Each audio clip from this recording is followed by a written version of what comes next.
वर्षश्राद्धाच्या निमित्ताने प्रवचनाचा हा योग आहे.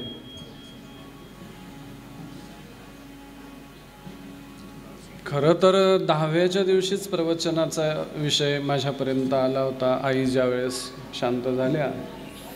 पण तो नवरात्रीचा काळ असल्यामुळे, अनुष्ठान आणि काही असल्यामुळे क्षेत्र सोडायचं नाही, त्यामुळे येता आलं नाही आणि ती खंत होती मनात. तर ती खंत आज पूर्ण होते की चला त्यावेळेस नाही तर निदान वर्षश्राद्धाच्या वेळेस तरी प्रवचन रूपी सेवा ही होते. पण एवढी सर्व मंडळी इथे गुणीजन आहे हे आधी माहीत असतं तर आपण कीर्तनच उभं केलं असतं.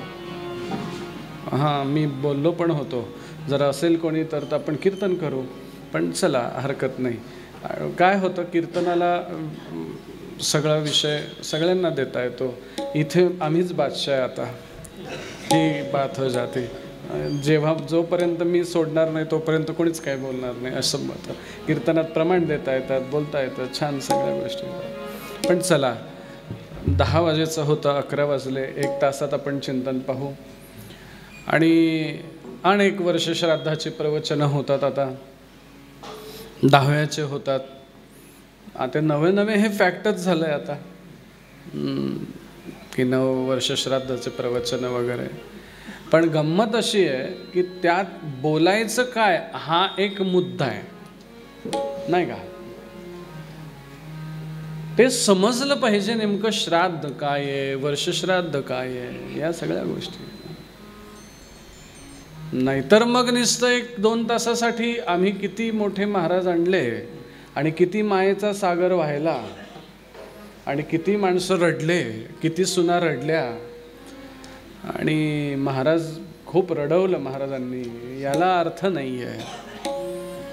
माणसाच्या बद्दल जर प्रेम असलं तर मी कितीही काहीही बोलू देत, त्या माणसाचे डोळे आपोआप पाणवतात, तो काही इश्यूच नाही आहे. आल्यानंतर बाबांच्या वेळेस मी प्रवचनाला आलो होतो, त्यानंतर आता आईंच्या वर्ष श्राद्धाला आलो. बाबांच्या 10व्याचं प्रवचन पण मीच केलं होतं. आणि गंमत अशी की बाबांकडनं सांगणं आहे म्हणून नाही म्हणता येतच नाही आणि नाही म्हणण्यासारखं कारणच नाही. कारण की कुळी कन्या पुत्र होती ते सात्विक, दयाचा हरिक वाटे देवा. संपूर्ण परिवार हा वल्वे परिवार जनार्दन स्वामी महाराजांच्या कृपा आशीर्वादामध्ये वाढला आहे. जनार्दन स्वामी महाराजांचं एक विशेष कृपाछत्र ह्या परिवारावर आहे. त्यातनं एक त्यांच्यातले हे संन्यास घेऊन कुळाचा उद्धार करणारे श्रीमद देवी भागवतामध्ये अनेक ग्रंथांमध्ये असं एक वर्णन येतं की आपल्या कुळातला एक जरी व्यक्ती संन्यासी झाला तर आईकडच्या असणाऱ्या 11 पिढ्या, आईकडच्या म्हणजे मामाकडच्या आणि वडिलांकडच्या 22 पिढ्यांचा उद्धार होत असतो असं सांगितलं आहे. गेलेल्या 11 आणि मागच्या शेष राहिलेल्या 11चा उद्धार तिथेच सांगितलं आहे. म्हणून हे एक नवल आहे आणि महाराजांची असणारी कृपा आहे, त्यांच्यावर विशेष प्रेम आहे. आज अनेक वर्षापासून आमचे संबंध आहे. निफाड गाव हे त्यांनी मला दाखवलं. पहिला कार्यक्रम घेणारे ते होते. तिथे आमचे शिवपुराण झालं होतं निफाडमध्ये. त्यानंतर पर्णकोटीवर अनेक कार्यक्रम केले आणि मग मीच निफाडकरांचा झालो. असं झालं गंमत. तर अशा संतांच्या आणि अशा परिवाराच्या असणाऱ्या ह्या मातोश्री आणि त्यांच्याबद्दल वर्षश्राद्धाचं प्रवचन आपल्याला करायचं आहे, तर मग काय हरकत आहे बोलायला. म्हणून आज रिकामपण पण होतं, उद्यापासून अनुष्ठान सुरू होईल. चला मग बघूया आपण आता वर्षश्राद्ध नेमकं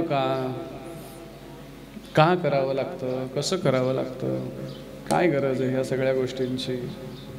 खरंच माणूस मेल्यानंतर स्वर्गात जातं का, प्रश्नचिन्ह. खरंच मेल्यानंतर असं असतं का, प्रश्नचिन्ह. खरंच हे काही होत असतं का, प्रश्नचिन्ह.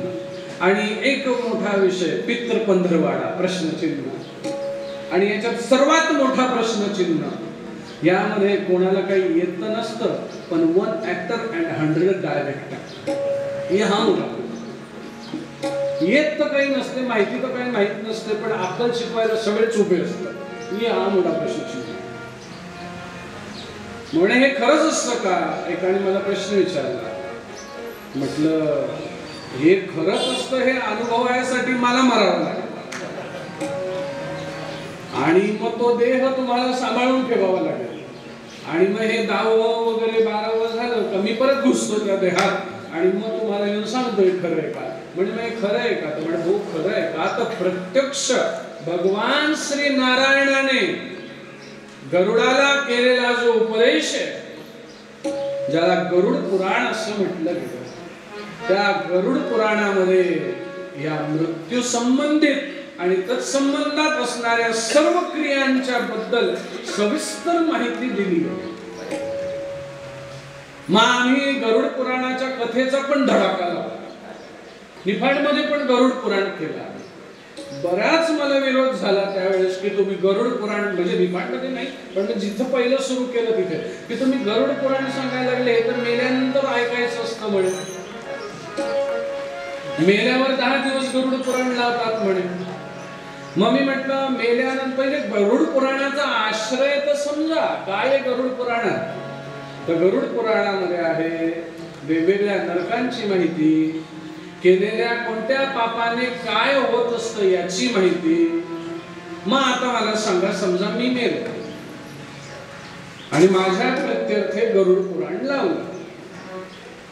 गुरुजी आले आणि गुरुजी घरात सांगायला लागले हे पाप केल्यानंतर हे होत असतं आणि ह्या नरकाला जायचं असतं. याचा मला काही फायदा आहे आता, कारण की मी ढगात. बरोबर की नाही. याचा मला काय फायदा आहे का. मग याचा फायदा कोणाला आहे.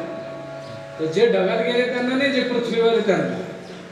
निदान हे ऐका आणि ते पाप करण्यापासून थोडस लांब व्हा.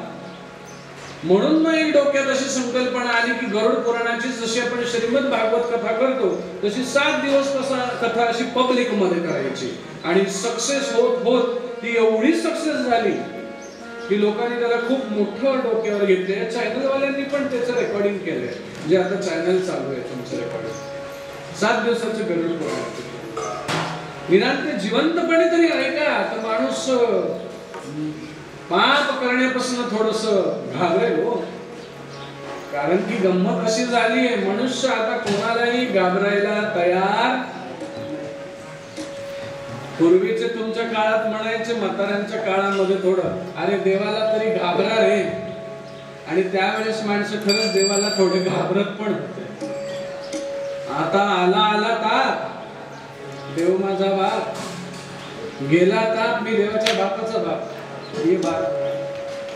म्हणून मग या गोष्टींसाठी असे चिंतन होणं फार गरजेचं आहे.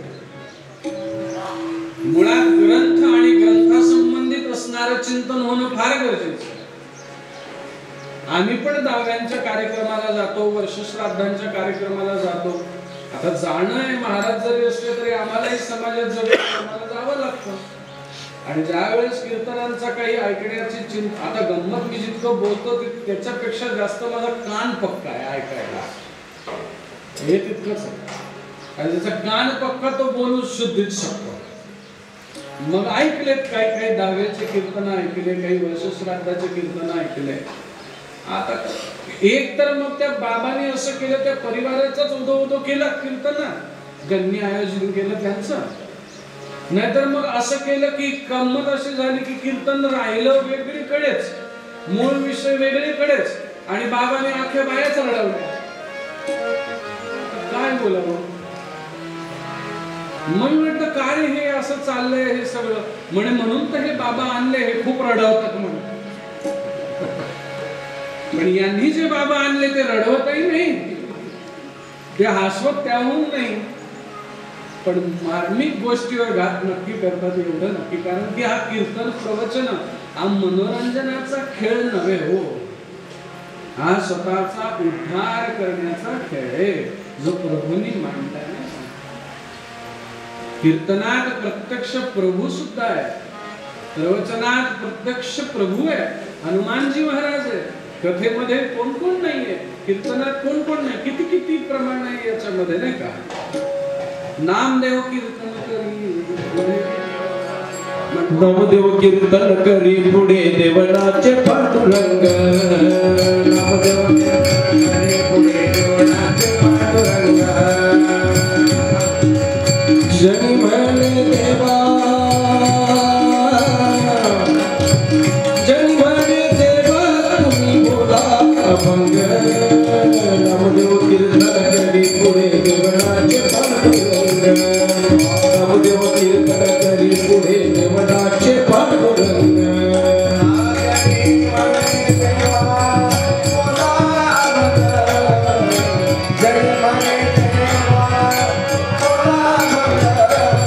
नामदेव कीर्तन करी पुढे देवनाचे पांडुरंग, नामदेव कीर्तन करी पुढे देवनाचे पांडुरंग. आणि म्हणे ज्ञानदेवा तुम्ही बोला भंग. ज्ञानदेवांना सांगितलं तुम्ही आपण. आणि मग या सगळ्या गमतीत गंमत अशी घडली, नाचता नाचता देवाचा कळला, हे बात कीर्तन मध्ये नाही का. अजून भूत काया होतसे कीर्तनी. आता कीर्तन काय जाऊ द्या, आता त्याबद्दल बोलायचंच नाही. आता तुमच्याकडे कालच सप्ताह आटपलाय, काय बोलायचं. आख्यांनी कीर्तनाचं सगळं तमाशा केलाय, फिल्मी चाली, काय बोलायचं. चला तर गंमत अशी आहे की यामध्ये आपण 1 तासात आता हे सगळं पाहूया. विनितापुत्र गरुड एक दिवस उडत असताना पृथ्वीचं भ्रमण करतात, आणि पृथ्वीचं भ्रमण करत असताना अनेक गोष्टी पाहतात आणि उदास होतात. देव ऋषी नारद यांची आणि त्यांची भेट होते. देव ऋषींना विचारलं जातं की देव ऋषी, हे सगळं काय चाललंय, पृथ्वीवर सगळा हाहाकार आहे, माणसं कलियुगामध्ये सर्व भ्रष्ट झाली आहे. श्रीमद भागवताच्या महात्म्याचा आशय घेऊन बोलतोय, लक्ष द्या. कलियुगामध्ये ब्राह्मण भ्रष्ट झाले, कलियुगामध्ये ब्राह्मण भ्रष्ट झाले, वेद विकून पोट भरायला लागले. ये बात हो गई. सत्यनारायणाच्या दक्षिणेचे कधी पैसे मागितले जात नव्हते, पण आता सत्यनारायणाची यादी देतानाच खाली लिहिलेलं असतं दक्षिणा 551 रुपये. हे सगळं आपल्याला दिसतं, पण ब्राह्मणाला हे 551 रुपये लिहायला आपणच मजबूर केलं, हे पण दिसायला पाहिजे. जर त्याला आपण जर नीट दिलं असतं तर त्याला ही गरज पडली नसती. छत्रपतींच्या राज्यामध्ये ब्राह्मणांना अशी मागण्याची गरज नव्हती. राजाश्रयात सर्व मिळत होतं, जशाच्या तसा सन्मान होता. ब्राह्मण वेद विकून पोट भरतील. क्षत्रिय जे रक्षक आहे तेच भक्षक होतील. क्षत्रिय भक्षक होतील. श्रीमद भागवताचा आश्रय घेऊन बोलतोय. सुरुवातीच्या पानांवर हे सगळं दिलेलं आहे. गरुडाची ही चिंता नारदजी ऐकताय आणि म्हणे क्षत्रिय जे ते भक्षक रक्षक भक्षक आहे. 19 फेब्रुवारीला शिवछत्रपती महाराजांची असणारी पुण्यतिथी काय असतं? जयंती का पुण्यतिथी असते? माझं चुकलं. जयंती ना? बरं, चुकलं माझं. पण 19 फेब्रुवारी मला चांगलं लक्षात आहे. ते का ते पण सांगतो. मुलांनी अट्टहास केला आणि मिरवणूक पाहण्यासाठी मला नेलं. आणि त्या मिरवणुकीमध्ये मी एवढं पाहिलं की जेवढेही महाराजांचे मावळे होते ते निम्म्याच्या वर बेवडे होते.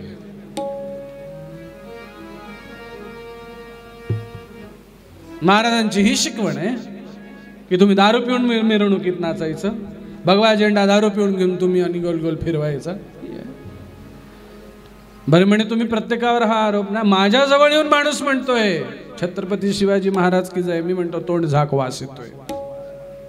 माझा अनुभव आहे. कल्याणच्या सुभेदाराची सून खजिन्याबरोबर लुटून आणली. महाराज असेच सिंहासनावर बसले होते आणि सांगताय की कल्याणचा हा सगळा खजिना लुटून आणलाय. हा खजिना.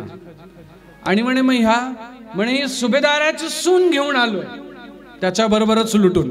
आता ही आपली. महाराजांची नजर त्यांच्या कडे कशी होती माहितीये का? त्या ज्यांना लुटून आणलं होतं त्यांच्या चरणाकडे महाराज बघत होते आणि महाराजांनी एक सांगितलं, यांना जिथून आणलंय तिथून परत सन्मानाने यांना परत नेऊन पोहोचवा. ह्या आम्हाला जिजाऊंच्या समान आहे, यांचा तेवढाच सन्मान करून यांना परत घालवा. ही महाराजांची शिकवण नाही का? आणि आपली बघा कुठे चालली तरुण पिढी. गाडीत बलात्कार, बसमध्ये बलात्कार. 5 वर्षाच्या काकावर पिंटीने विश्वास ठेवला आणि 5 वर्षाचा काका बोलला चल तुला चॉकलेट देतो आणि घरात घेऊन जातो आणि कधी बलात्कार करून ती पिंटी बोलेल म्हणून तिला कधी मारून टाकतो हे सुद्धा समजत नाही. ये बात है. तो रक्षक भक्षक हो गए ना. वैश्वानी दुसरा वर्ग. बैमानीने पोट भरतील म्हणाले. 10 रुपयाचं सामान 20 रुपयाला करून विकतील. हा कालचाच माझा अनुभव आहे. कालचाच. कशाला लांब जातो? काही गोष्टी घेण्यासाठी मी दुकानात गेलो, त्याच पेपरची किंमत त्यांनी मला बाबा 40 रुपयाला विकला. मी तोच पेपर नाशकात सरस्वतीवाल्याजवळ घ्यायला गेलो, तो मला 16 रुपयाला पडला. म्हणजे किती डबल किंमत केली ना तू. मग एक लक्षात घेऊ, जोपर्यंत तुला जेवढं पाहिजे होतं तोपर्यंतच देव तुला त्यातलं देईल. तू जास्त घेतलेलं जे आहे ते दवाखान्यात फेडायला लावील. मग किडन्या फेल होतात, हार्ट अटॅक येतो, एंजिओप्लास्टी होते, वॉल खराब होतो. अनेक आहे ना. पण जे शूद्र आहे ते देव करतील, ते कथेंचं आयोजन करतील, संत महात्म्यांचा आश्रय घेतील. नारदजी हे सगळं मला मान्य आहे, गरुड म्हणताय. पण नारदजी मी एक गोष्ट पाहिली हो. म्हणे काय? जे सर्वसामान्यांना दिसत नाही. म्हणे मी एकाला मरताना पाहिलं आणि मेल्यानंतरच्या यातनांना त्याच्या मागे उडत उडत गेलो आणि बघायला लागलो कसल्या यातना आहे हो म्हणे मेल्यानंतर. नारदजी तुम्ही मला आता सुखी केलं मान्य आहे, पण मेल्यानंतरच गोष्टींचं समाधान काय? प्रश्नचिन्ह. नारदजी पण डोकं खाजवायला लागले. काय करायचं आता? कारण की नारदजींसारखा विद्वान माणूस किंवा विद्वान असणारे हे देवऋषी आहेत. त्यांच्या जवळ असं काहीच नाही ज्याचं समाधान नाहीये. नारदजींजवळ सगळं समाधान. पण तुमच्या आमच्या सारख्या कीर्तनकारांनीच नारदजींचं कॅरेक्टर इतकं घाण केलं की लोकांना नारदजी म्हटला का छोट्या मुलांना जर विचारलं ना नारदजी कसे, तर ते लगेच सांगतात अँटिनावरती. हे तुम्ही आम्हीच केलंय खराब.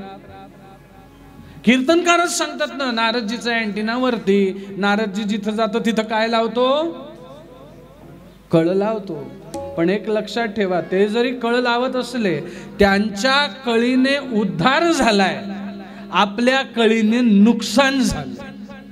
त्यांच्या कळ लावल्याने, त्यांच्या कळीने ज्ञानरूपी फुलच उगलंय, आपल्यातनं तसं काही होत नाही, आपल्यातनं भांडणच झालेत. ये बात आहे. नारदजींचं चरित्र दिव्य आहे.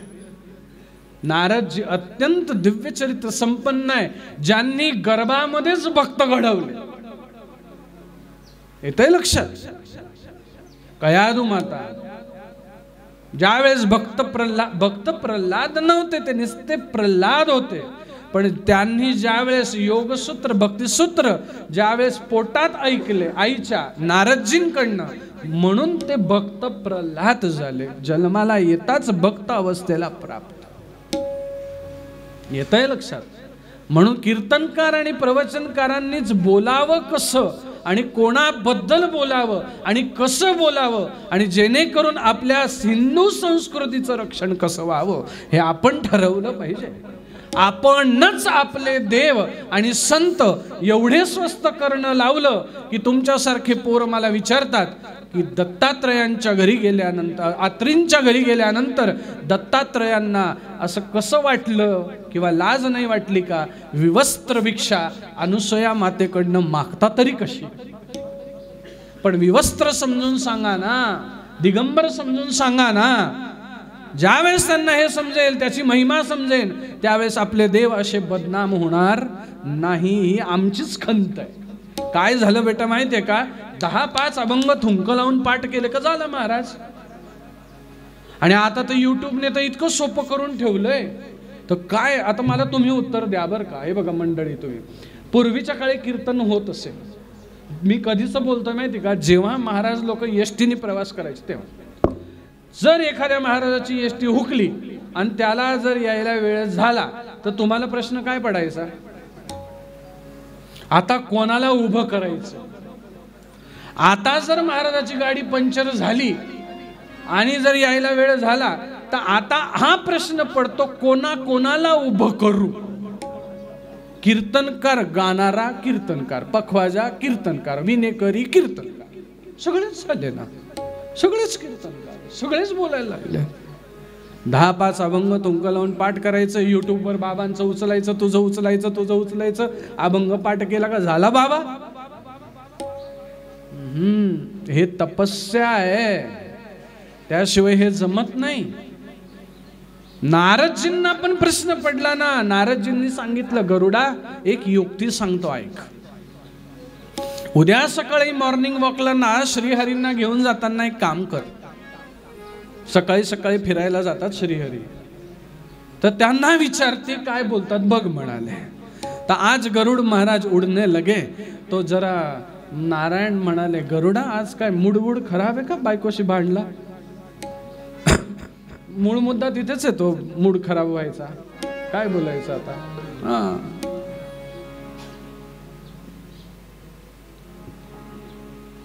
म्हणाले मग आमच्याही घरी तर तीच तर आहे, काय करावं?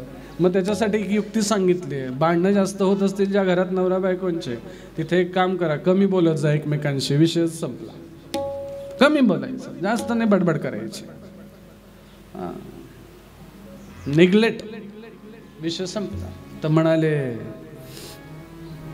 नाही हो देवा, नारदजींशी काल असा माझा संवाद झाला, मला खूप वाईट वाटलं. देवा खरंच का मृत्यूच्या एवढ्या यातना आहे? देव म्हणाले, अरे तुला काही माहितीच नाही. म्हणे, देवा तुम्हाला सगळं माहिती आहे, तुम्ही जगत पिता आहात, जगाचा सांभाळ करतात, कृपया करून एक काम करा, मला हे सगळं सांगा. आणि मग माझा हा पण प्रश्न असेल की यातनं सुटायचं कसं, हे पण सांगा. तर मग देवाने सांगायला सुरुवात केली, ऐक गरुडा, मी पहिले तुला याचा एक उपाय सांगतो, यातनं सुटायचं कसं, मग तुला यातनं सांगतो. म्हणे, या मृत्यूनंतरच्या जर यातनेतनं सुटायचं असेल तर ज्या वेळेस हे परमेश्वर तत्व मायेचा आधार घेऊन कृपा आणि प्रसाद आणि करुणा दर्शवतो त्याला देव म्हणतात, संत म्हणतात. अशा अनन्य संतांना शरण जा, या जीवन मरणाच्या चक्रातनं मुक्त होशील. नाही का? कारण की तेच हित करणारे, दुसरं कोणी हित करत नसतं. तेची माझे हित करीती सकळ, तेची माझे हित करीती सकळ, करीते सकळ, तेची माझे हित करते सकळ. गोपाळ कृपा करी तेरे हा गोपाळ, कृपा करी तेची माझे, तेची माझे हित करते सकळ, तेची माझे हित करते सकळ.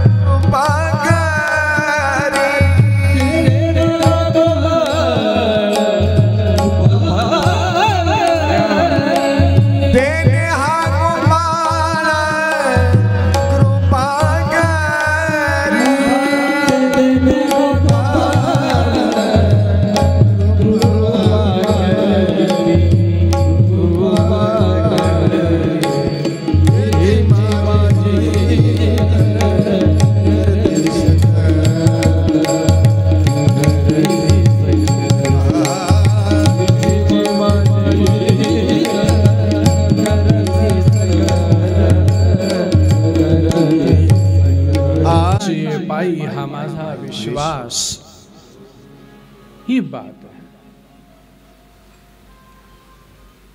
सद्गुरु नायके पूर्ण कृपा केली, निज वस्तू दाविली माझी मज, माझे सुख मज दाविले डोळा. काय काय प्रमाणात द्यायचं सांगा बरं. आता लक्षात घ्या, देवा प्रत्येकाला संतच भेटतील असं नाही ना. कारण की ह्या कलियुगामध्ये संतांचा पण फार मोठा फंडा आहे. कोण खरं आणि कोण खोटं हा मोठा प्रश्न आहे. मी नाही बोलत, तुकाराम महाराज बोलतात, कुत्र पण भगवं असतं. महाराजांचं प्रमाण एकनाथ महाराज का तुकोबर आहे.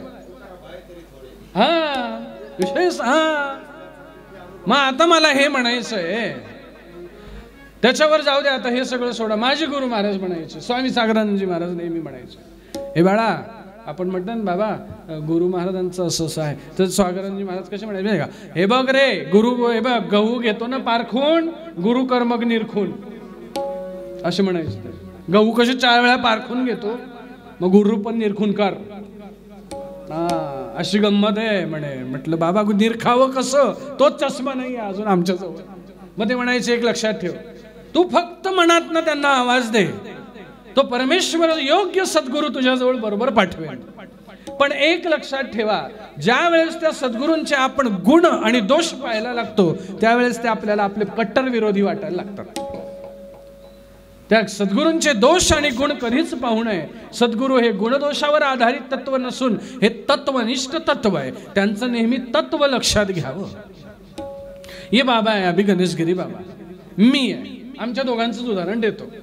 ते पण कधीतरी संताप करत असतील, रागवत असतील, मी रागवत असेल, मी ओरडत असेल. जर सगळ्यांनी तुम्ही हेच पाहिलं तर तुम्ही काय आमची बदनामी कराल माहिती का. ते असंच आहे, ते तसंच आहे. आणि लोक असंच करतात, त्याच्याकडे पाहून बदनामी करणारे. पण ज्यावेळेस तुम्ही ते तत्व म्हणून पाहाल तर तत्व हे सदैव कृपा करतं असं स्वामीजी सांगत असतात.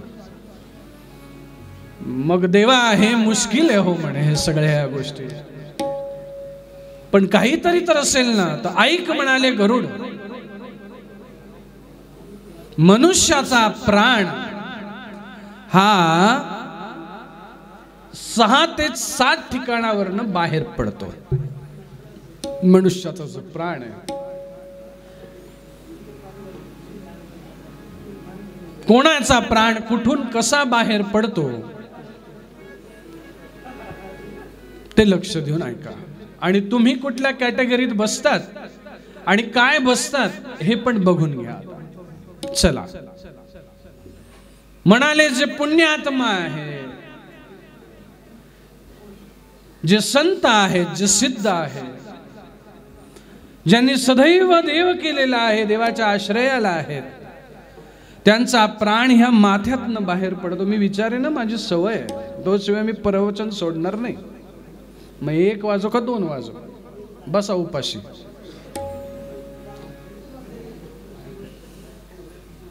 त्यांना आणि गुपचूप इकडे आणा, बोलू नका, आणि तुम्ही माझ्याकडे बघा, नाही का.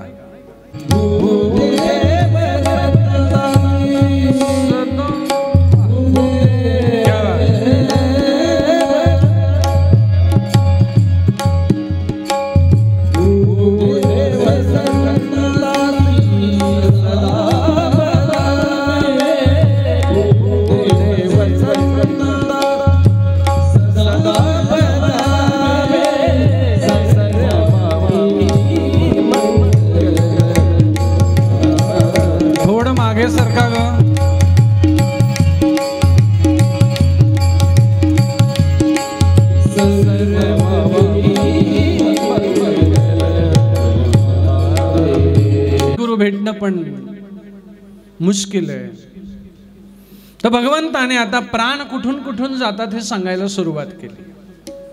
पहिले योगी संत महात्मा यांच्याबद्दल भगवंत बोलायला लागले. बघ म्हणाले गरुड, जे सिद्ध आहे, जे योगी आहे, ते सिद्धासन लावतात आणि आपल्या ब्रह्ममार्गात आपले प्राण या पंचतत्वात विलीन करतात. मग म्हणाले जे भोगी आहे ते आता आहे का,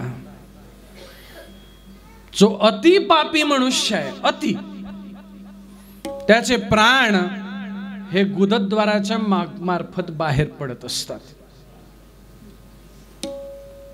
अति पापी आहे.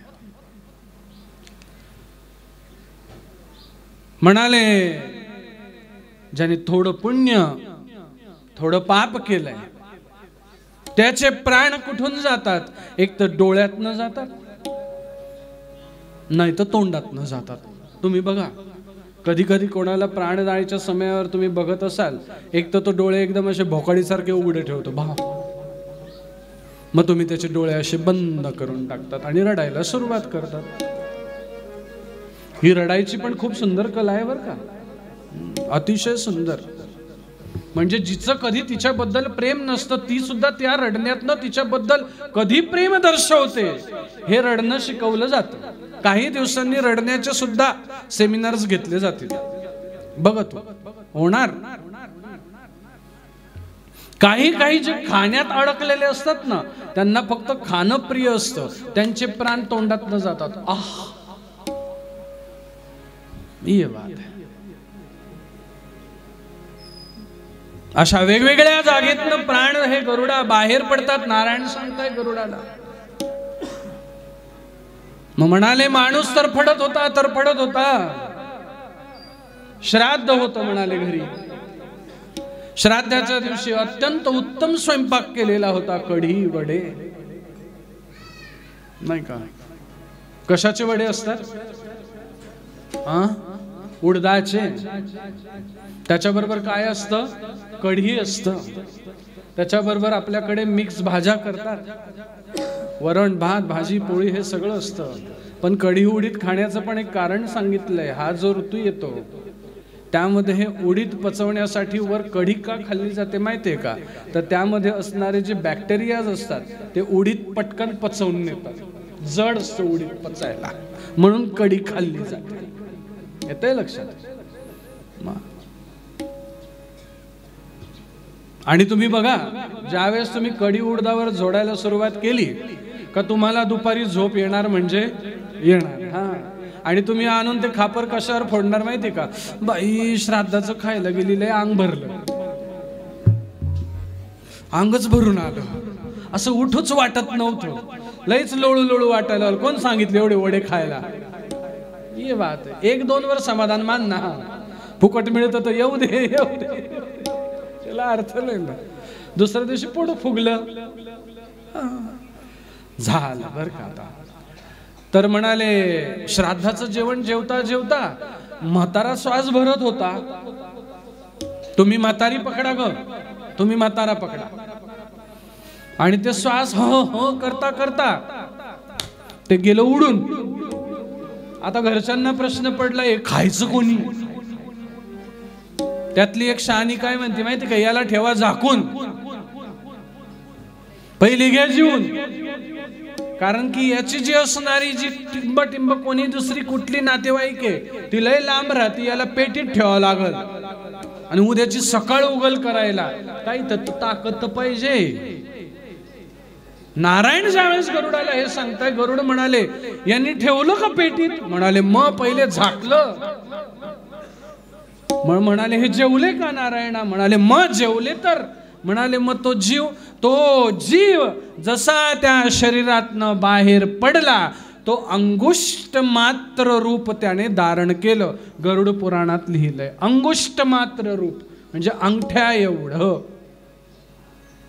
आणि हे अंगुष्ट मात्र रूप धारण केल्यानंतर तो त्या घरामध्येच बसला, त्याच्या प्रेताजवळच.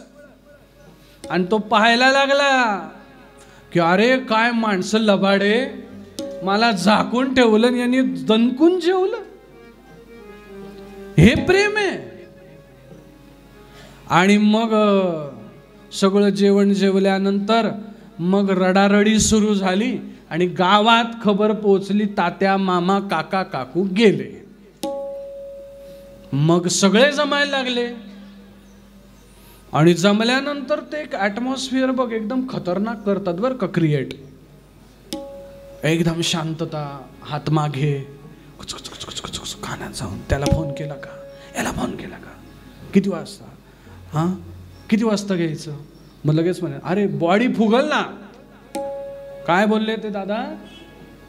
मला नीट तुम्ही बघा, हे रोजचं जीवनातलं बोलतोय मी तुमच्याशी. ते काय बोलता माहितीये का? बॉडी फुगेल ना. 10 मिनिटापूर्वी त्यांचं कोण मेलेलं होतं? काका, तात्या, मामा. तो जिवंत होता तेव्हा त्याला दादा, पप्पा. आता त्याचं नाव बदललं आणि त्याचं नाव काय झालं? बॉडी. ये बात. बॉडी ठेवायला पेटी आली, पेटीत बॉडी ठेवली. तो अंगुष्ट मात्र जीव त्याच्या जवळच बसलेला आहे. कोण खरं रडतं आणि कोण खोटं रडतं. आता रडायचं कॉन्टॅक्ट तुमच्याकडेच आहेत ग बायांनो. माणूस मरो नाही तर बाई मरो, हा तुमच्याच कडे दिलेलं आहे. मग तुळशी आणून घरात ठेवली जाते त्या प्रेताजवळ बाजूला आणि एक दिवा लावला जातो. याचं कारण हे आहे, तुळशी नावाचं जे वृक्ष आहे त्याच्यातनं कायम ऑक्सिजन हा बाहेर पडत असतो आणि रोग प्रतिकारक शक्तीपासून वाचवत, ती तिची जास्त असल्यामुळे ज्याची कमी आहे त्याला ती वाचवायचं काम करते. जेणेकरून तो मनुष्य एखाद्या रोगाने मेलेला असेल, येतंय लक्षात, तर त्या तुळशीमुळे त्या रोगाचा संसर्ग तुम्ही ज्या अंगावर पडून पडून रडतात तुम्हाला होणार नाही. म्हणून त्या तुळशीचा विषय त्या ठिकाणी सांगितला. साठी लावला गेला की पूर्वीच्या काळामध्ये फोटो नव्हते, म्हणून त्या जीवात्म्याचं प्रतीक म्हणून दिवा लावला गेला. मग म्हणाले गावातले 2 हुशार माणसं आले. मग सांगायला लागले पाय दक्षिणेकडे करा, तोंड उत्तरेकडे करा. दुसरे आले म्हणे कोणी पूर्वेकडे करा. मेलेल्याचं माणूस म्हणते नेमकं करू कुठं ते तरी नीट सांगा. नाही काय तर नारायणाने सांगितलं की दक्षिण ही यमदिशा आहे, म्हणून दक्षिणेकडे पाय केले पाहिजे. यमदिशा आहे, दक्षिणेला यम. आणि ह्या दक्षिणेची ही जी कोपऱ्यातली दिशा आहे ही त्यांचेच भाऊ शनी महाराजांची दिशा आहे. म्हणून यम आणि शनीची ही दिशा मानली जाते. म्हणून घरातल्या कर्त्या पुरुषाचं जी बेडरूम आहे वास्तुशास्त्र सांगतं ती दक्षिण दिशेला पाहिजे आणि ही बाजू कब्बडने किंवा वजनदार वस्तूंनी झाकलेली असावी जी शनिदेवाची बाजू आहे. कारण की दोघं भाऊ आहेत आणि जे कधीच सोडत नाही कोणालाच नाही. हे बात आहे. यम दादा शेवट येतातच आणि शनिदेव पण 7:30 येतातच, ते कोणालाच नाही सोडत. असं स्वामीजी नेहमी म्हणायचे, जिसने नहीं छोड़ा उसके बाप को वो क्या छोड़ेगा आपको. ये बात है. शनिदेव भगवान यम मृत्यूचे देवता आहेत सगळे. सुखी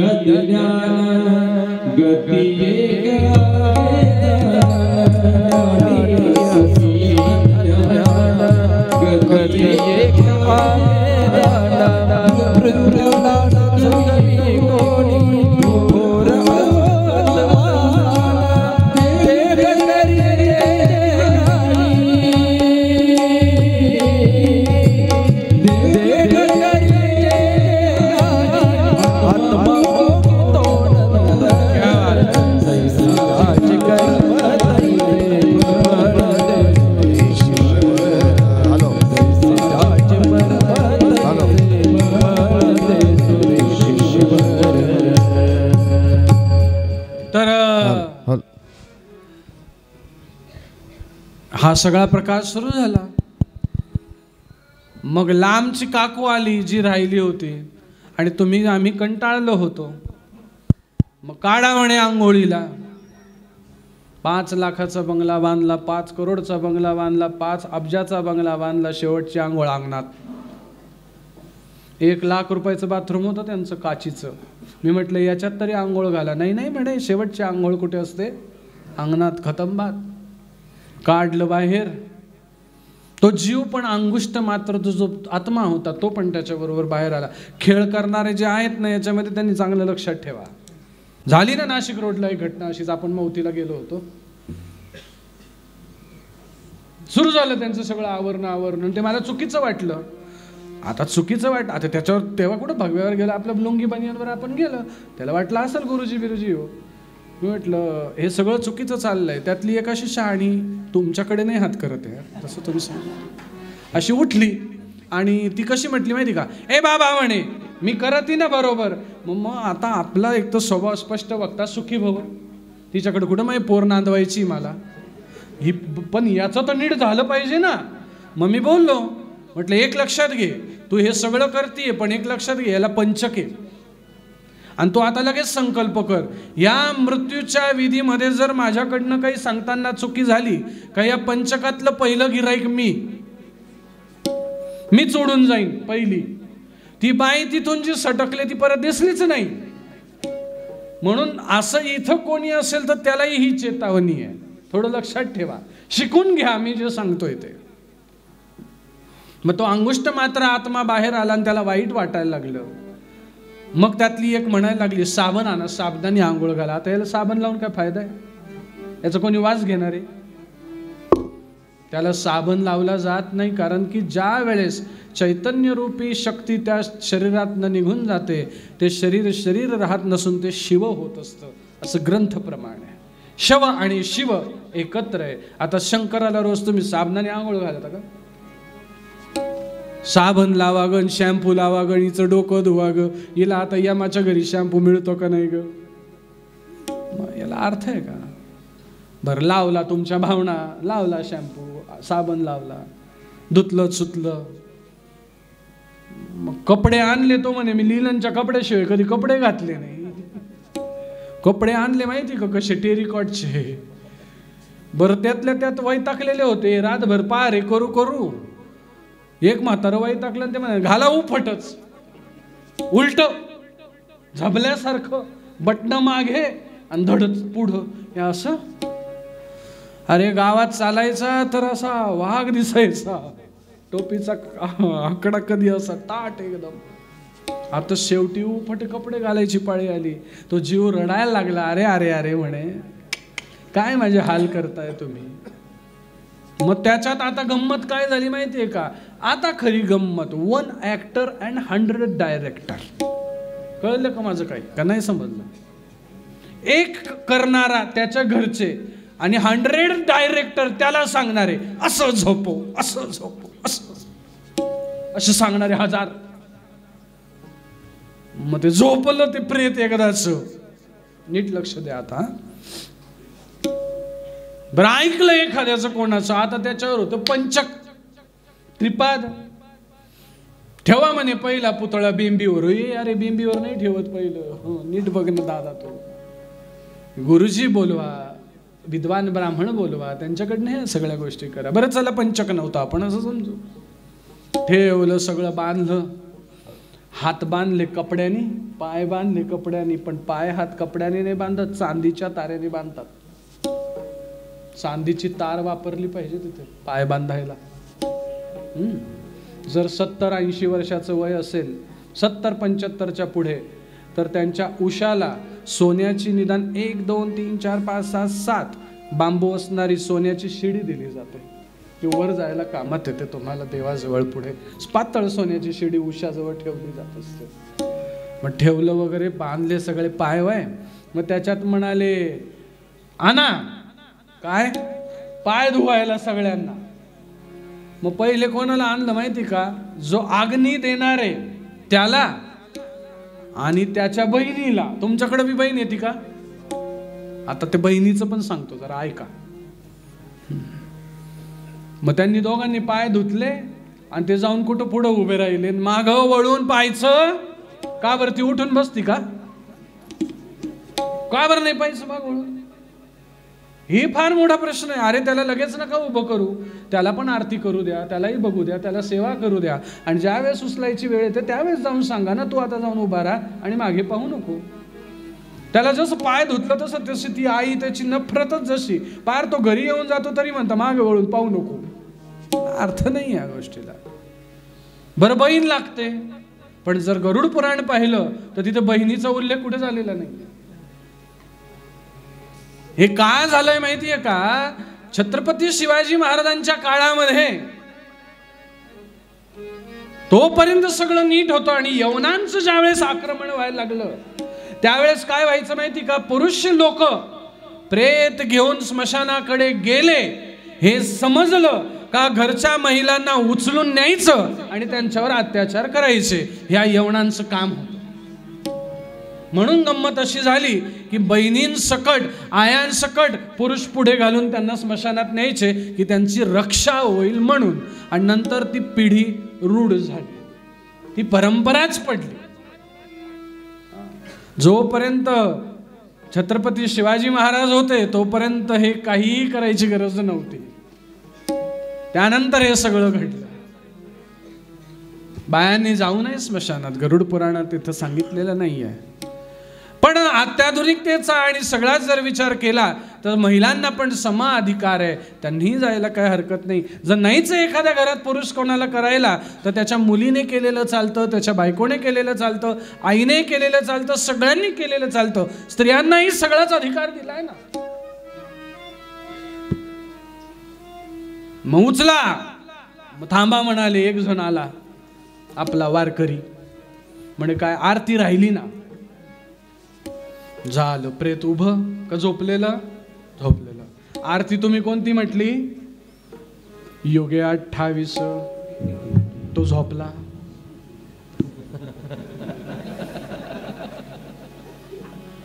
आरती कोणती म्हटली? युगे 28. कशावर उभा? आणि ह्यो बाबा झोपला.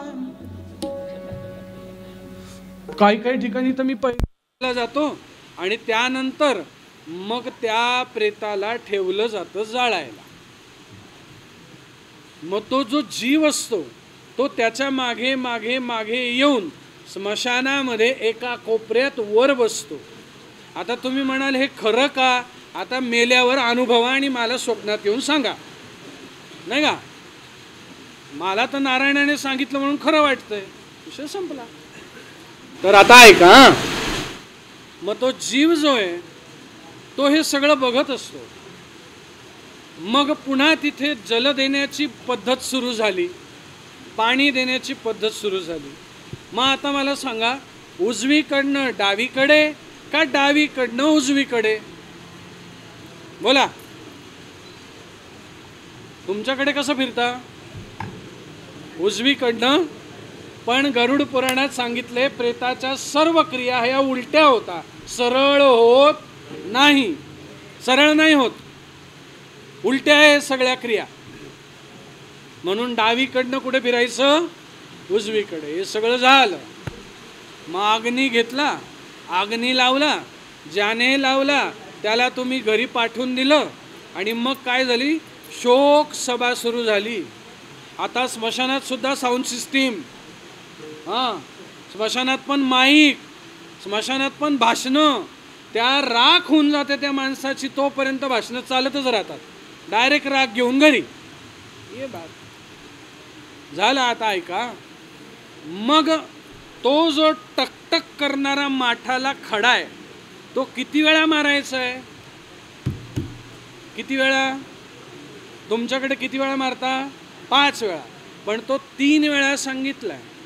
1 इहलोक, 2 वरचं खालचं पाताळ. या तिन्ही लोकांपासून आजपासून तुमचा आमचा संबंध संपला. आणि जो घट असतो त्याला काय म्हटलं जातं संस्कृतमध्ये? माठाला घट म्हटलं जातं. तो खांद्यावर घ्यायचा आणि जोरात फोडायचा. त्याला, त्या क्रियेला म्हटलं गेलंय घटस्फोट, घटाचा स्फोट. आजपासनं तुमचा आमचा काय झाला? घटस्फोट झाला. तुम्ही तुमच्या गावाला जा, आम्ही आमच्या गावाला सुखी. म्हणून पूर्वीच्या काळी घटस्फोट कुठे होत होता? स्मशानात. आता कोर्टात होतो. ये बात आहे. पूर्वी घटस्फोट होत नव्हते. म्हातारा किती घाण वागला तरी म्हातारी त्याच्याबरोबर राहत होती. आताची कोर्टात जाते. ये बात आहे. मग तो जीव त्या आश्म्यात बसतो आणि तो आश्मा तुम्ही घरी आणता. आता उत्तर द्यायचं ज्यांना ज्यांना आवाज जातो तिथपर्यंत. मग तो खडा घरी आणल्यानंतर तुम्ही तो बांधता कुठे? सांगा, बोला ना. झाडाला बांधता का? मग कुठे बांधता? कुठं? ते बाबा म्हणाले विहिरीत ठेवतो, स्मशानाच्या. हां, आता ऐका 2-3 गंमत. एकाचं मत आलं विहिरीत, स्मशानात. एकाचं मत आलं दारात. दुसऱ्याचं मत आलं झाडावर. पण घरात आणत का बरं? का आणत नाही? कारण की तुम्हाला माहिती आहे आपण किती लबाड आहे आणि याला किती छळलंय. हा जर आपल्या अंगात आला किंवा याने आपल्याला त्रास दिला तर आपलं काही खरं. म्हणून तो तिकडंच बरा. ये बात. आणि मग त्या खड्याला तुम्ही बाहेर ठेवतात आणि तिथून खरा जीवाचा प्रवास सुरू होतो. जीव जो आहे हा पहिल्या दिवसापासून आपलं अंग आणि प्रत्यांग बनवायला त्याची सुरुवात होत असते. आवाज पोचतोय का? होतात. पण गरुड पुराण असं सांगतं की प्रतिपदेपासनं तर अगदी 12व्या दिवसापर्यंत रोज पिंडदान आहे. पहिल्या दिवसाच्या पिंडाने त्याला तर 12 दिवसाच्या पिंडांपर्यंतचे त्याला वेगवेगळे अवयव प्राप्त होत जातात. आणि मग 10व्याच्या दिवसापर्यंत तो जीव 10व्याच्या पर्यंत जे पिंड घेतो त्याच्याने तो पुन्हा तयार होतो. आणि 10व्याच्या दिवशी पुन्हा एक विशेष श्राद्ध होतं.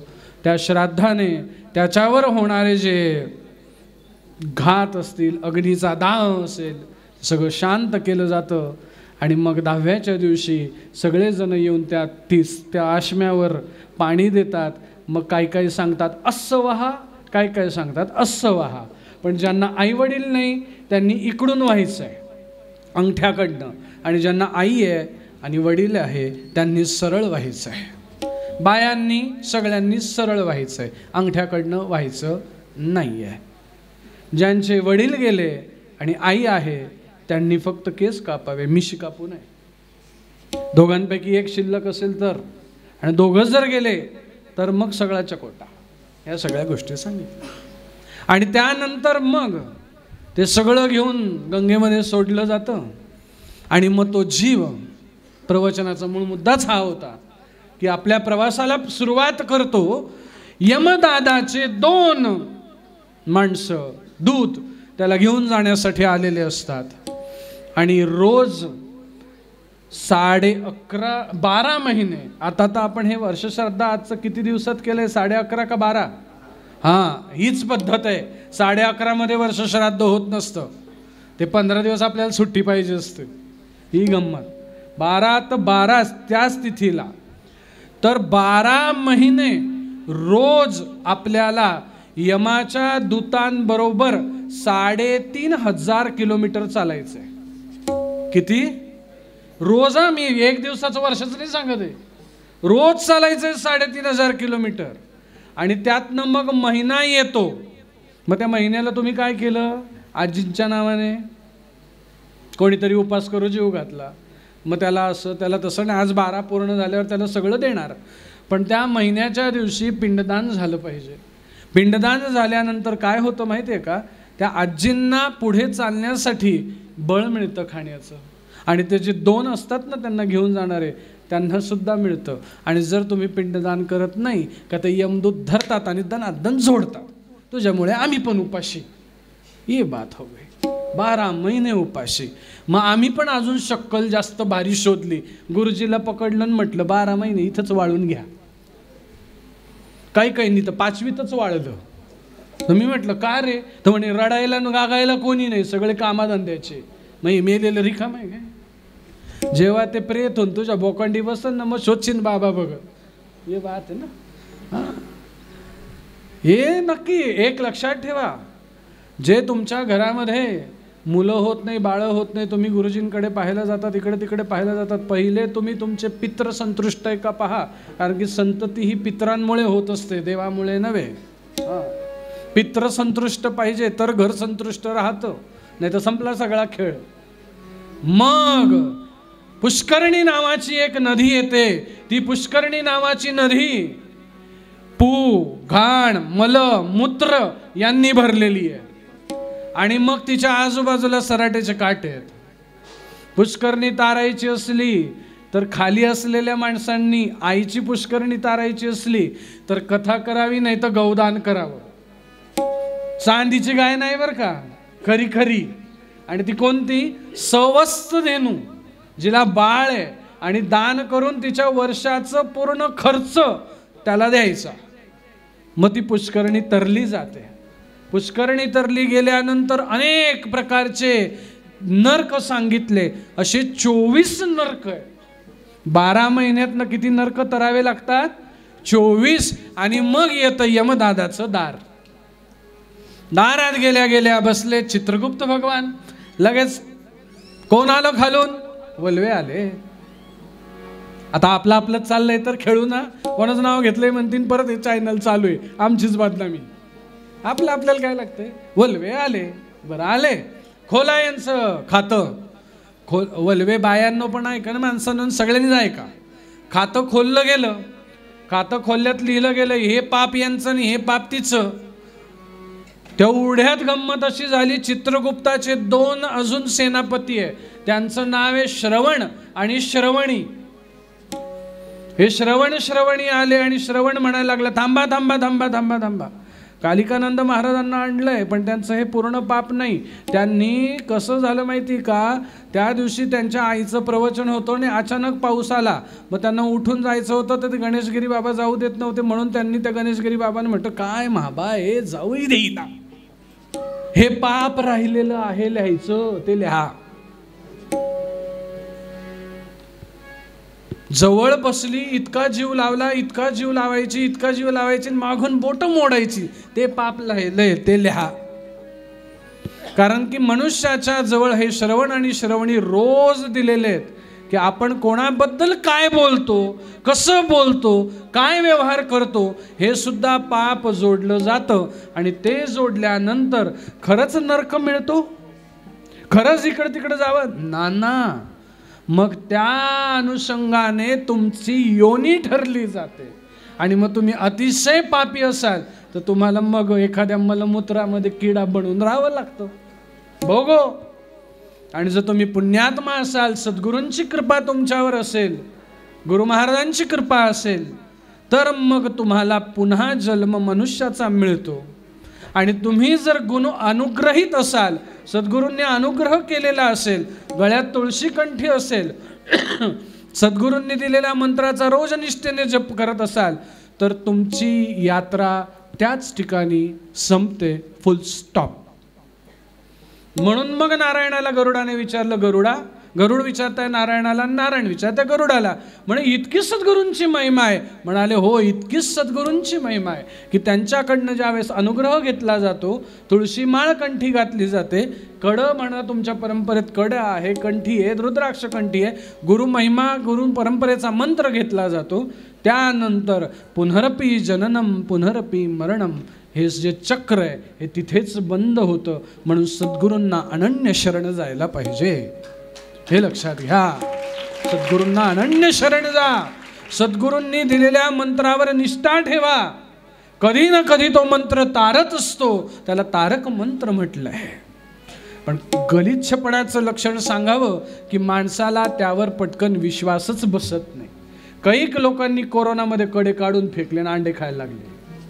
मी विचारलं तुझ्या हातात कडे होते का रे, कडं काढलं आणि अंडे खातो? नाही म्हणे, डॉक्टरने सांगितलं हे खाणार नाही तर जगणार नाही. म्हटलं मेलेला बरा ना, त्यापेक्षा मेलेला बरा ना.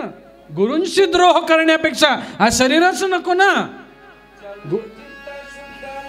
त्याला बाबा करतील काय, त्याला स्वामी करतील काय, ज्याचे चित्त शुद्ध नाही त्याला बाबा करतील काय, ज्याला स्वामी करतील काय.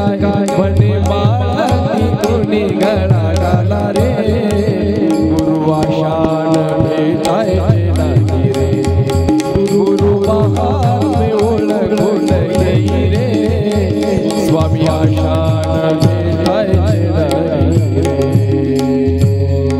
ही सद्गुरूंची महिमा आहे. गुरुद्रोह करण्यापेक्षा त्या भानगडीतच पडू नका. मग म्हणाले प्रवचनाचं एकदम सार काय सांगणार? तुमच्याकडे सार फार चालतं. सूरजचंद्रिका राणी, 8 पाट नगर होतं, तिथे एक राजा राहत होता आणि सूरजचंद्रिका राणी माहेरी गेली. तिने माहेरून काय आणलं माहितीये का? मीठ आणलं. बरं सापडली नाही संतोषी माता. गणपती, रिद्धी सिद्धी, शुभ लाभ, आणि हे शुभ लाभ मिळाल्यानंतर मनुष्याला संतोष मिळतो म्हणून संतोषी. हे काही सापडलं नाही बाबा. म्हणून ती सूरजचंद्रिका राणीच्या नादी लागण्यापेक्षा मार्गशीर्षाचे उपवास करा, गुरुवारचा उपवास करा. पण देवी भागवतात सांगितलं वैभव लक्ष्मीचं व्रत करा, ते व्रत आहे. सत्यांबेचं व्रत करा, ते व्रत आहे. पण हे व्रत सापडत नाही. आणि दुसरीकडे इकडे तिकडे जाण्यापेक्षा मला एकच वाटतं, नामा म्हणे ग्रंथ श्रेष्ठ ज्ञानदेवी, एक तरी ओवी अनुभवावी, बास. आणि आई वडिलांना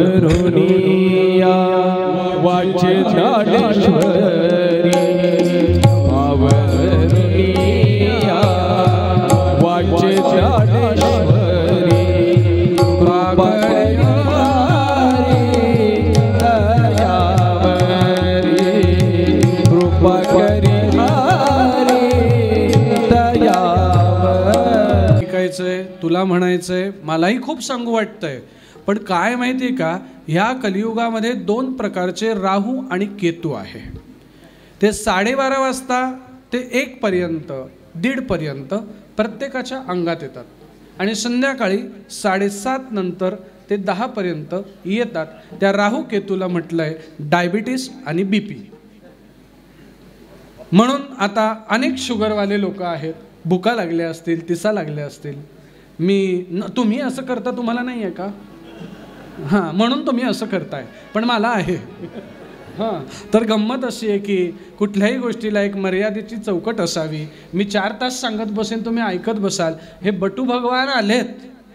पितृपक्षात एक ब्राह्मण मिळत नाही, ते 100 आले. हां, पितृपक्षात ही 2 फार सर्चिंग गोष्ट, एक ब्राह्मण आणि कावळा.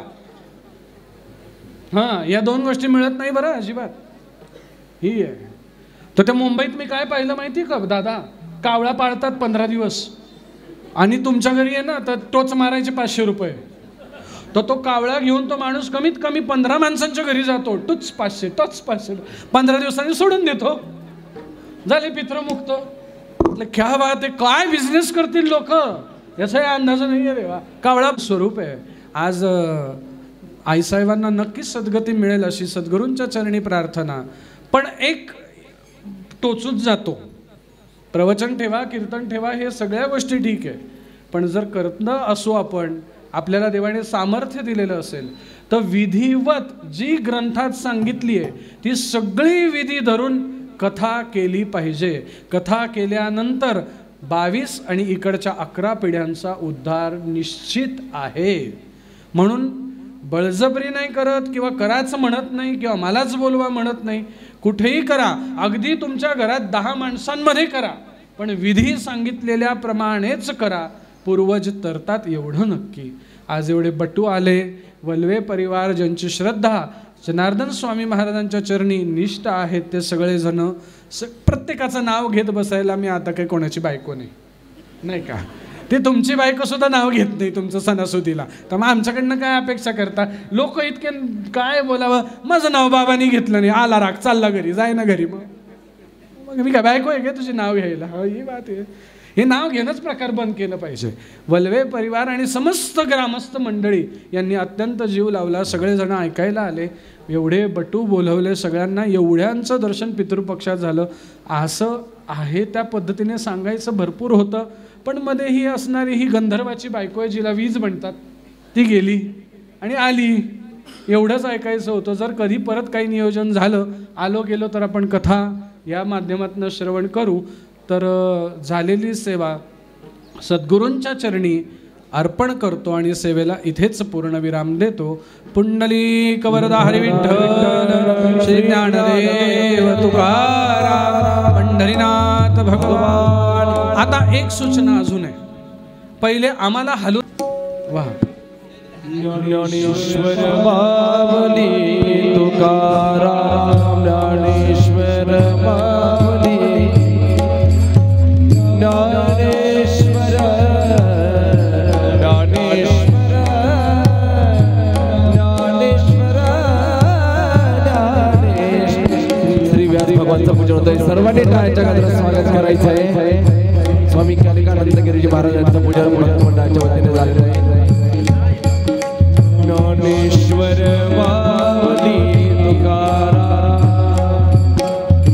त्यानंतर भूदेवांचंही पूजा इथे संपन्न होईल, त्यांचंही पूजन करून घ्यायचं. चला आपले ब्राह्मण त्यांचंही पूजन करून घ्यायचं. त्यानंतर पूर्णस्य पूर्णमादाय पूर्णमेवावशिष्यते.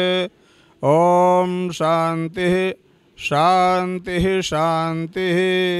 बोलिए सच्चिदानंद भगवान की जय, सद्गुरुदेव भगवान की जय. सब लोग भगवान नाम बोलेंगे.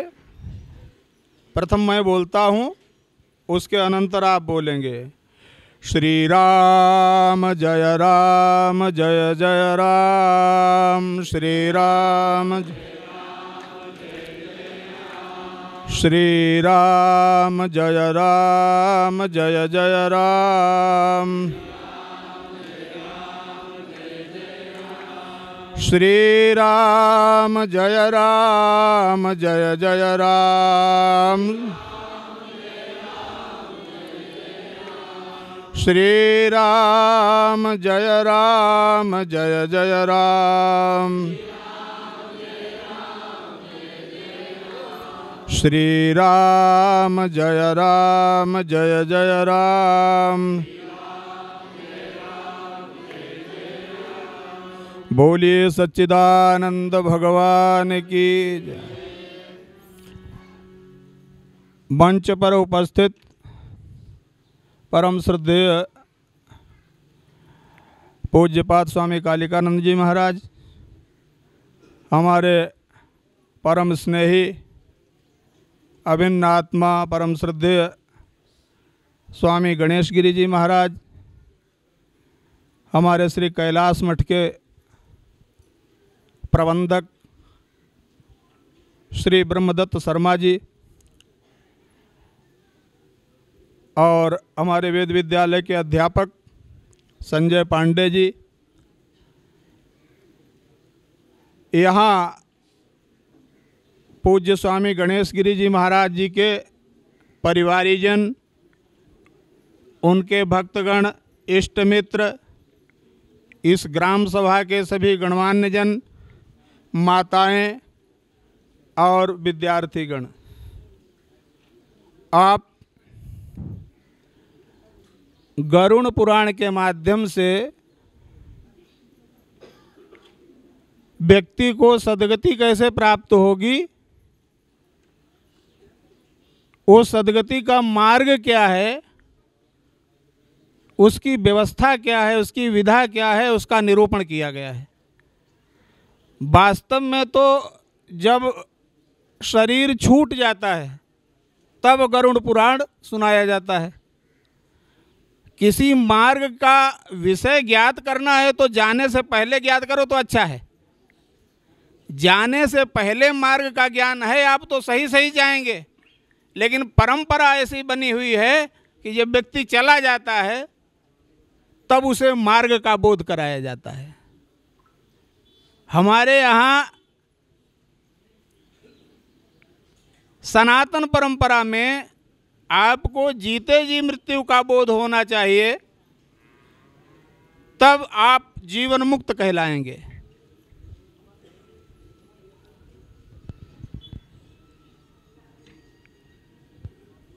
वेदांत ज्ञान के द्वारा जीव को जीते जी मुक्ति मिलती इसी जीवन में। आगे क्या होगा इसका कोई प्रमाण नहीं होता है, एक परिकल्पना है। उसके आधार पर ऋषियों ने हमको सन्मार्ग का निर्देश किया है, ताकि हमारा अगर हम सत्कर्म करेंगे तो आगे का मार्ग हमारा अच्छा ही होगा, क्योंकि कर्म का परिणाम असंभावी है। कर्मणः जायते जंतु कर्मणे विलीयते। तो हमारे पूज्य स्वामी कालिकानंद जी महाराज आपको समझा रहे थे, अच्छा कर्म करोगे तो अच्छी गति मिलेगी, ये शाश्वत है। बुरा कर्म करोगे तो उसका बुरा परिणाम होगा। आम का पेड़ बोओगे तो उसमें आम का वृक्ष ही उगेगा और आम के फल ही लगेंगे, और बबूल का कीकर का पेड़ होगा तो कांटे ही उदय होंगे।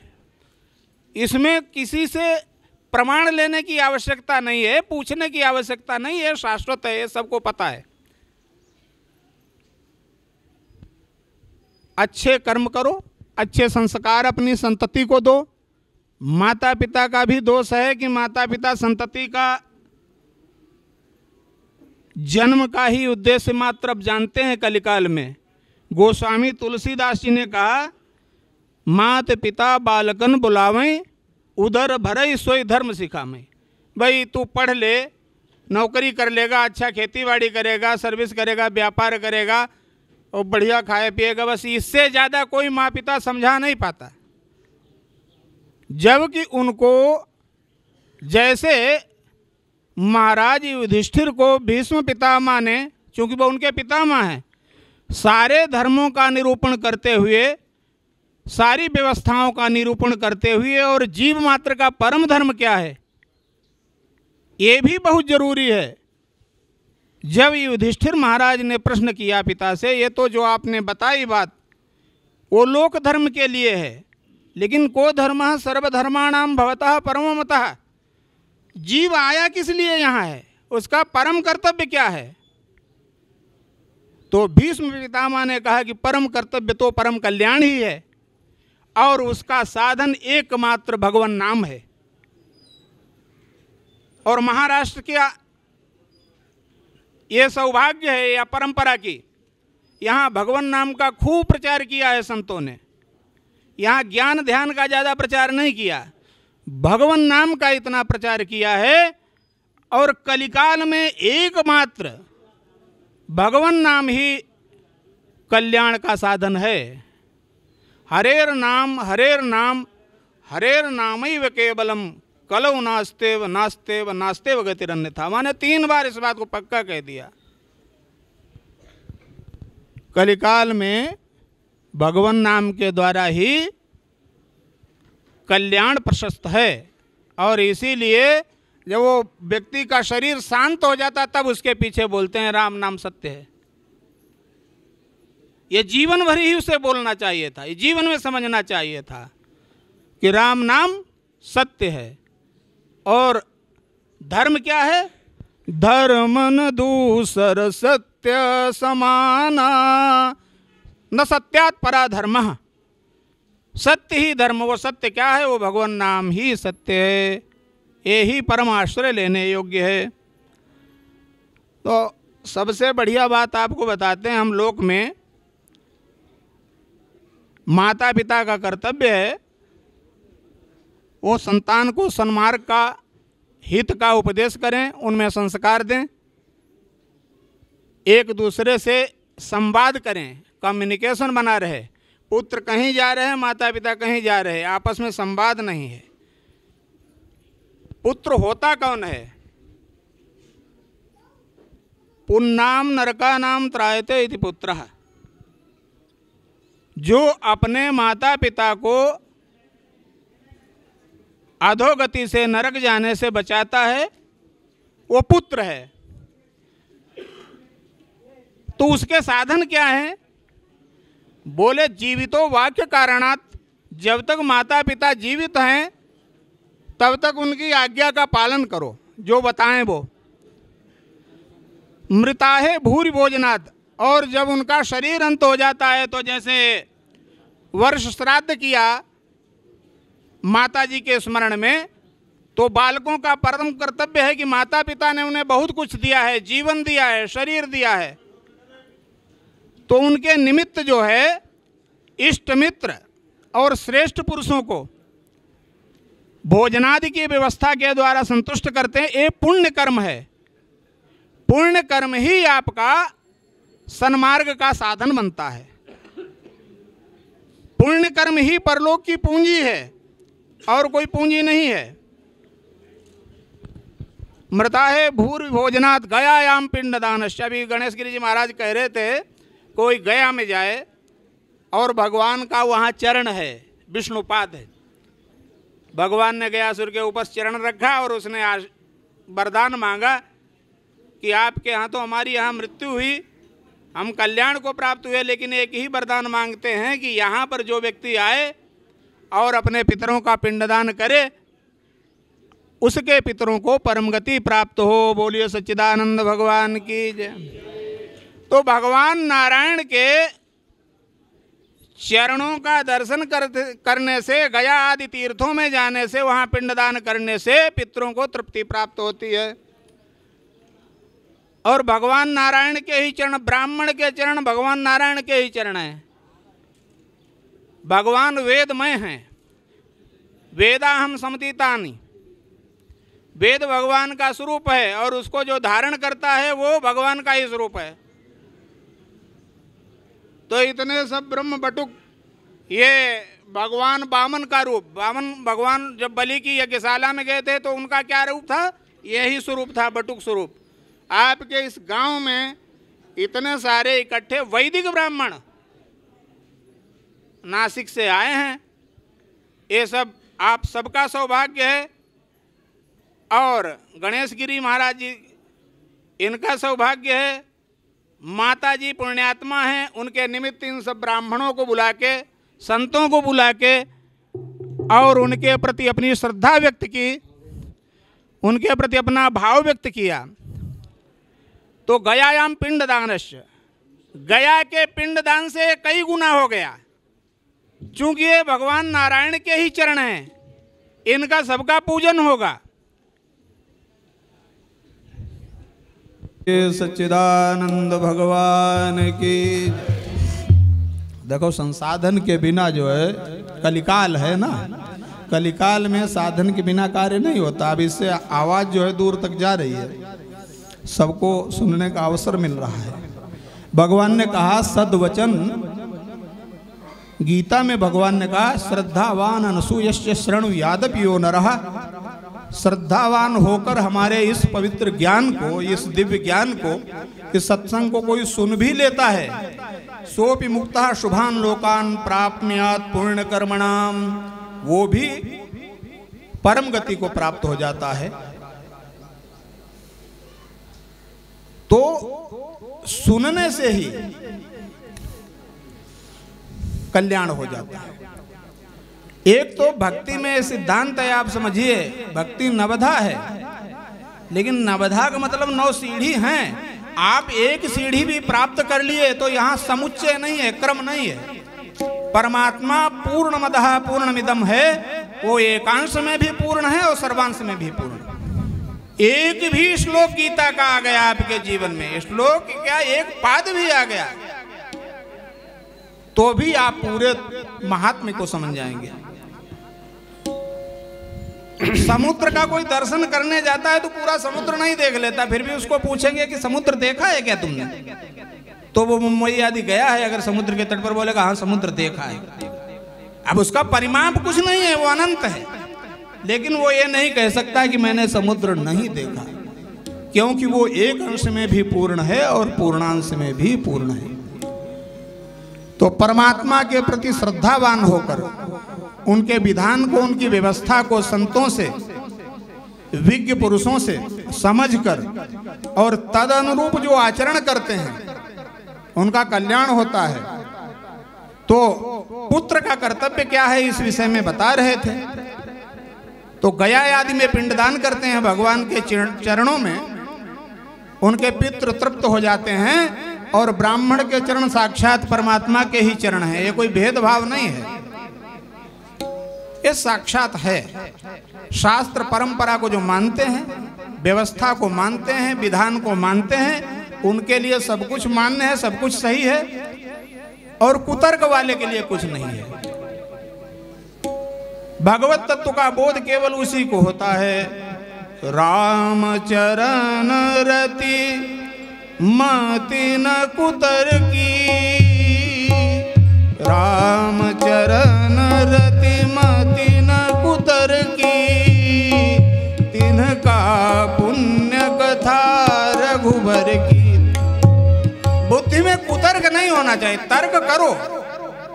जितने आपके अंदर में प्रश्न उठे वो महापुरुष से, गुरु से, संत से पूछो, लेकिन कुतर्क नहीं करना चाहिए। कुतर्क से कल्याण नहीं होता है। लोगों के अंदर आजकल कुतर्क की भावना ज्यादा है। परंपरागत व्यवस्थाओं के द्वारा चलने की भावना नहीं है। कई लोग स्वच्छंदता को स्वतंत्रता समझ लेते हैं। स्वच्छंदता स्वतंत्रता नहीं होती। स्वतंत्र एक नदी हिमालय से निकल कर बहती हुई महासागर में मिल जाती है। अगर वही नदी स्वच्छंद हो जाए, कभी इधर कभी उधर,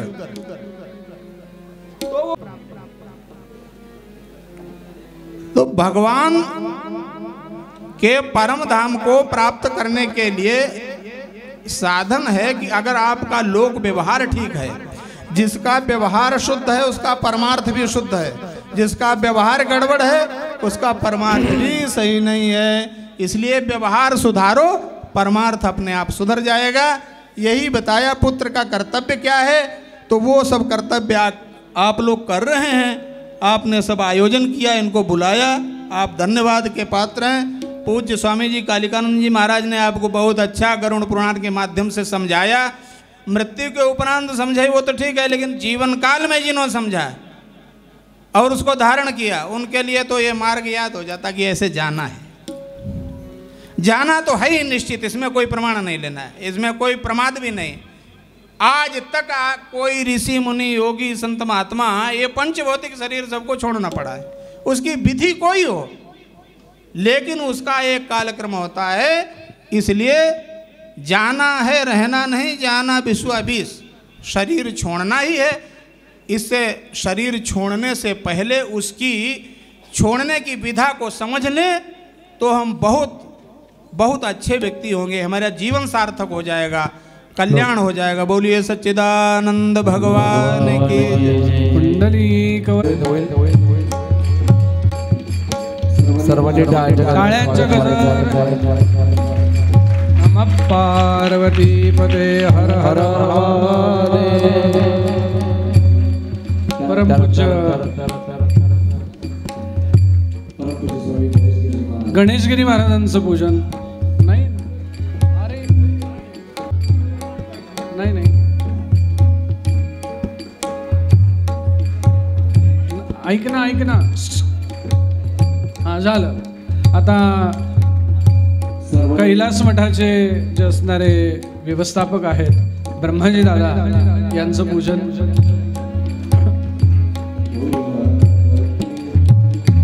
एक टाळी वाजवा ना, ज्याची गावी पोळी त्याची वाजवावी टाळी, नाही का? एक टाळी. हा हा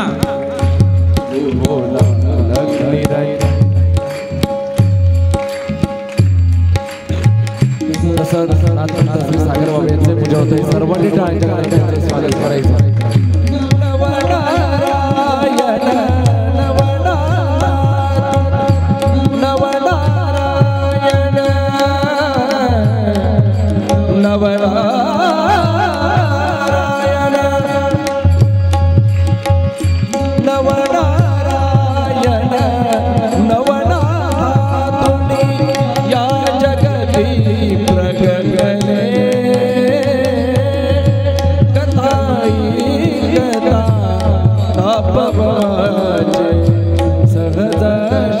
संपन्न झालेत. इथून तुमची रजा घेतो आणि पुढचं सूत्र तुमच्या हाती. अब तुम्हारे हॅलो.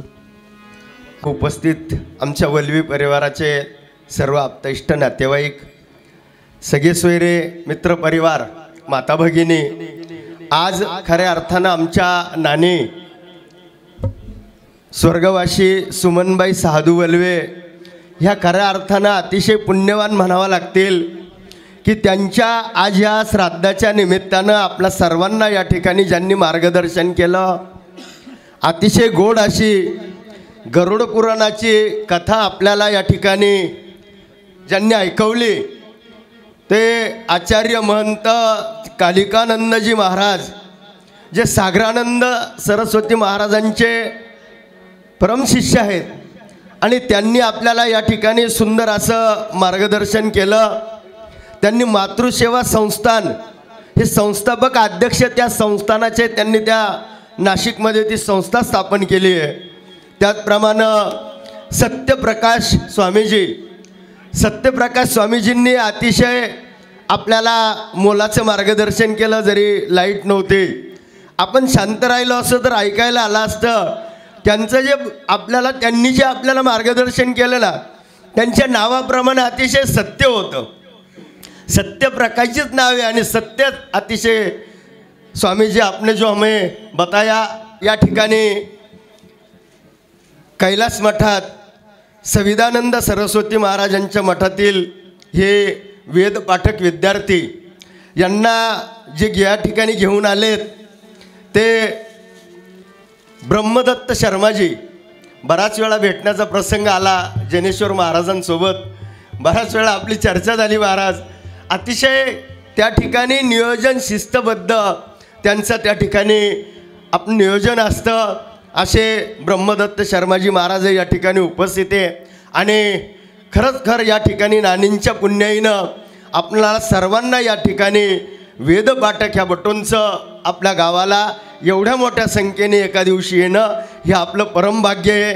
या ठिकाणी संत तुकाराम गुरुकुल माडसांगवीचे त्या ठिकाणी असलेले आमचे सुरेश महाराज मगर तेही या ठिकाणी उपस्थित आहे.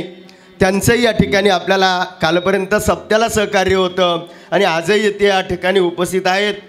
आणि या ठिकाणी विशेष सांगावं लागेल, एकनाथ, प्रकाश आणि दिलीप ही जी 3 अपत्य होती त्यापैकी 2 अपत्यांनी संसार आणि आमचे परमपूजनीय गणेशगिरीजी महाराज यांनी या ठिकाणी संन्यासाश्रम स्वीकारला.